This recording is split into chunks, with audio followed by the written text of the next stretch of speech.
সুফি সম্রাট হজরত দেওয়ানবাগী হুজুর রহমতুল্লাহি আলাইহের এই সংস্কারটি ইসলামের একটি গুরুত্বপূর্ণ এবং তথ্য নির্ভর সংস্কার হিসেবে বিবেচিত।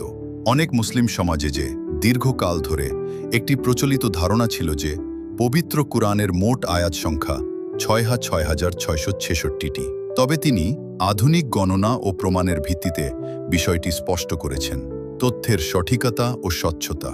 ঐতিহ্যগতভাবে অনেক জায়গায় আয়াত সংখ্যা ৬,৬৬৬ বলা হলেও আপনি যদি কুরআন মাজিদ খুলে প্রতিটি সূরার আয়াত সংখ্যা যোগ করেন তবে এর যোগফল দাঁড়াবে ৬,২৩৬।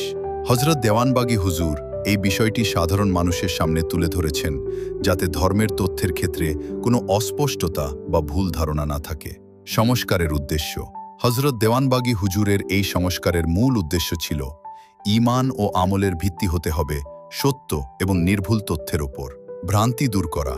কুরআন নিয়ে কোনো ভুল তথ্য যেন সমালোচকদের হাতে অস্ত্র না হয়, সেজন্য তিনি প্রকৃত সংখ্যাটি ৬,২৩৬ প্রচার করেছেন। বাস্তবসম্মত শিক্ষা। অন্ধ অনুকরণ না করে কুরআন গবেষণা ও গণনার মাধ্যমে সত্যকে গ্রহণ করার মানসিকতা তৈরি করা। সংক্ষেপে ৬,২৩৬ হল পবিত্র কুরআনের লিখিত আয়াতের প্রকৃত সংখ্যা। হজরত দেওয়ানবাগী হুজুর প্রচলিত ভুল ধারণা ভেঙে দিয়ে এই সত্যটি সবার সামনে তুলে ধরেছেন। এই সংস্কারটি প্রস্তাব পেশ করেন ১৯৯৬ সালে, যা আধুনিক ইসলামী স্কলারদের দ্বারাও স্বীকৃত।